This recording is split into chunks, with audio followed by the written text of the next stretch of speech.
There we go. Hey there, so today I am fishing Mingo Creek. It's in a county park, and honestly I didn't even know that they stocked this place until last summer. And in August there were still trout that were holding over, which shocked me. So you know, the water is low and clear. We'll see what we can do, but I have found one pool so far that seems to be holding fish, and I'm just working my way to try to get to it without disturbing it, and we'll try that out. And then I think some of the other pools that I found last year, they're a lot easier to get to, you know, short walks. So I feel like this might be my best chance here, but we'll you know, we'll give it a try, see what happens.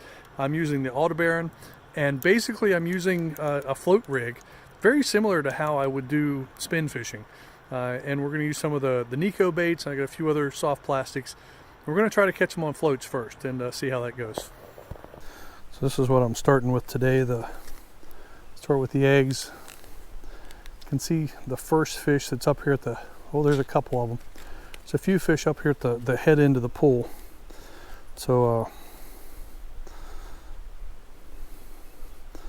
basically just going to start with one of those and we'll see what happens.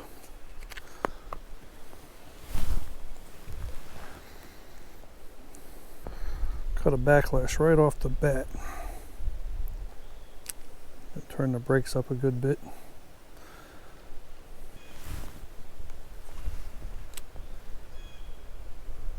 So these fish are definitely active. This has a lot more interest already than the little egg I was throwing. It's like maybe it's something a little bit different for them. This is a Berkeley pinch crawl.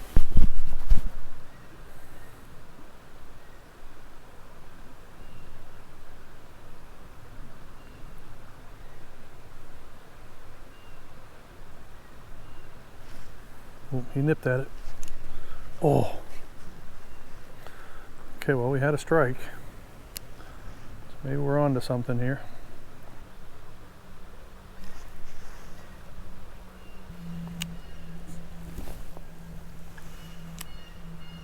At least right now, I don't think the egg pattern, or at least the orange egg pattern, is the right thing. But this yellow, they seem to like. So I don't know if it's the shape or if it's the color. Now I have yellow eggs, and I have the wax worms, and then I have like just Berkeley trout worms. So I got a handful of different ways to try this floating a bait approach. The fish down on this end definitely seem to be more active than the ones that are up at the top of the pool. Ooh. I'll tell you what, he just picked that one up though. It looked like he had it in his mouth.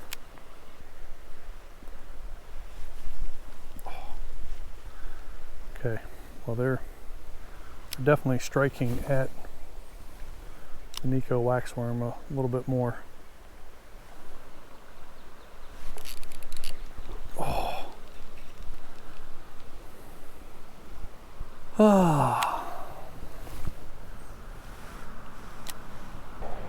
That's like the second one that we've sort of hooked up on. It definitely felt the hook. I think maybe I just need to let him take it a little bit longer. Here comes one. He's, oh, I thought for sure he had it. Okay, I forgot to turn the GoPro on the first couple casts, but I'm definitely getting a little bit of, I've had a few fish chase it. They seem more aggressive towards this than anything else so far. The challenge becomes keeping it off the bottom, because it does get hung up on this rocky bottom fairly easily. See, like it's drawing fish from a distance even. Like it's drawing fish that I don't even know that they're there.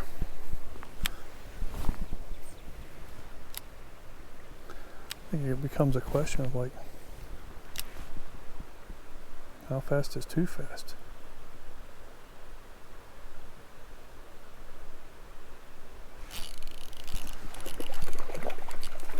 And they can definitely get it if they want, so I just need to go a little bit faster.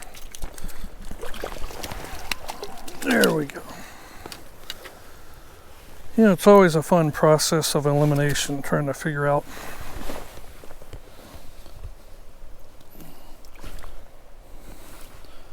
he's a little guy.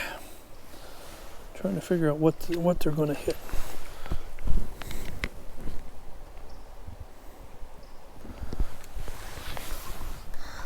There's a little guy. You know, I've tried a lot of different things. We got one fish so far.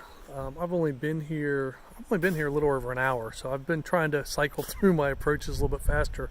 You know, this hair jig that I'm putting on there, I'm putting a little bit of attractant on it as well.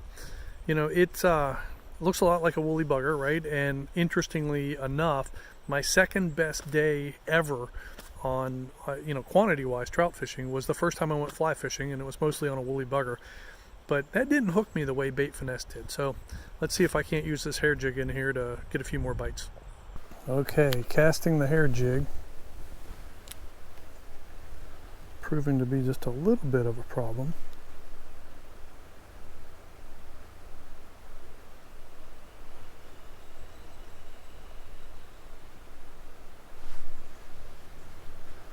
Tell you what, they sort of like the looks of it though. If I can get the casting dialed in, that's better.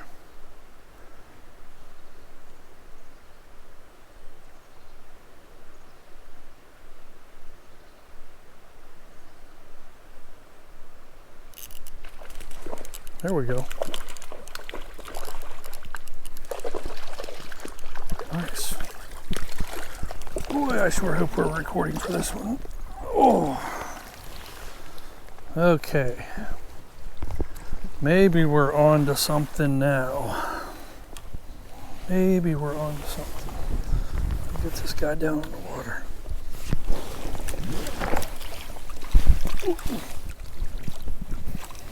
Come here, buddy. Oh.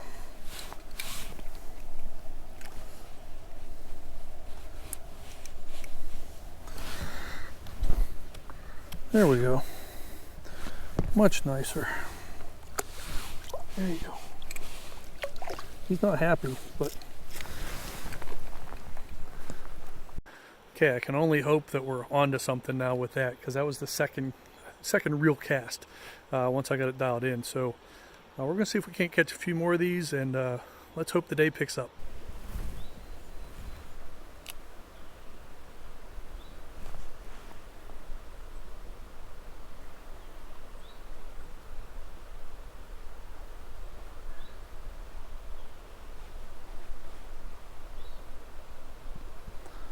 Palomino was looking at it.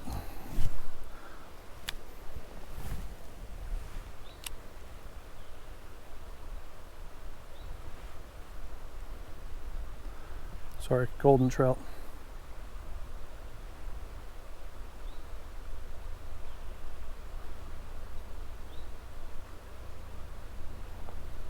Okay, now I'm pulling out all the stops. This is what I call a steelhead hair jig.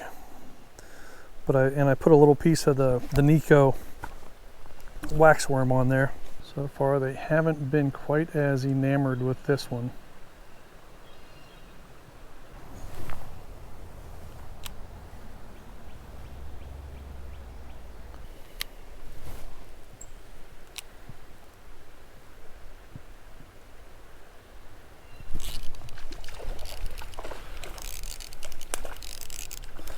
Well, I tell you what, that was the strongest hit of the day right there.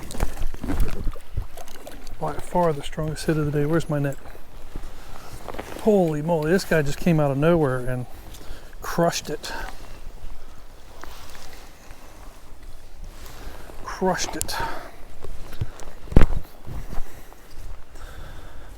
I was like, what the? Like, I didn't even know what hit me. There we go. It came out. Come here, buddy. Oop. Oop, oop. Come here.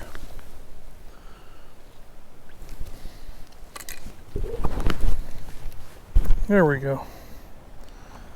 Nice little rainbow.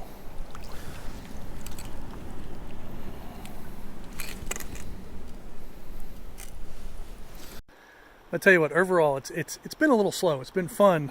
It's been fun trying to figure out, you know, what they'll go for. But that last one, man, he just absolutely crushed that. There was no missing him at all. So hopefully this one is the one that lights him up. Maybe I need to slow it down.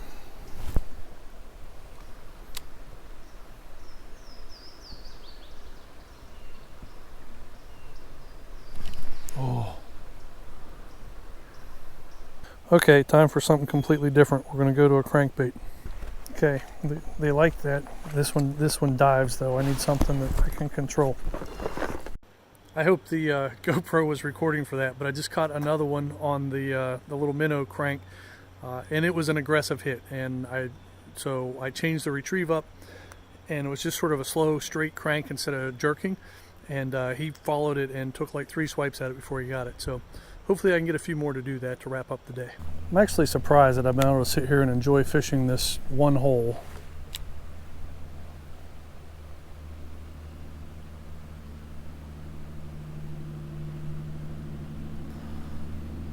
Pretty much all, you know, the whole time I've been here, 3 hours. And it really has been like sort of like a chess match to see, you know, how they react to this thing, to different baits.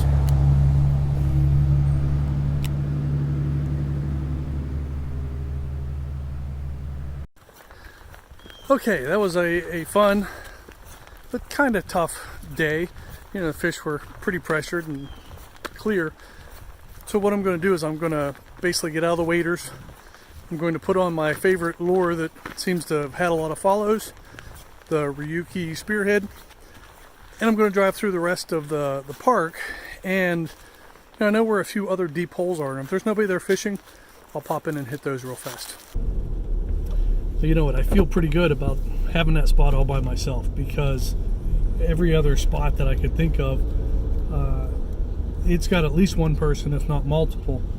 You know, and even this one where I was here, I was the only one here, and literally within 5 minutes there's 3 other people here already fishing, and there's another guy just down the way. And it's cool. I mean, it's under a cool covered bridge and all that stuff, but you know, that'll be it. I got a few. I had fun. It's better than work, right? I'm out here on a Tuesday afternoon. The weather is getting ready to change, and so, you know, thanks for watching. We'll start getting into more and more bass here really soon, but it's the beginning of trout season, and so I figured I'd hit some of the more popular stocked areas, hopefully when they're not all that busy. So thanks for watching, and I'll see you next time.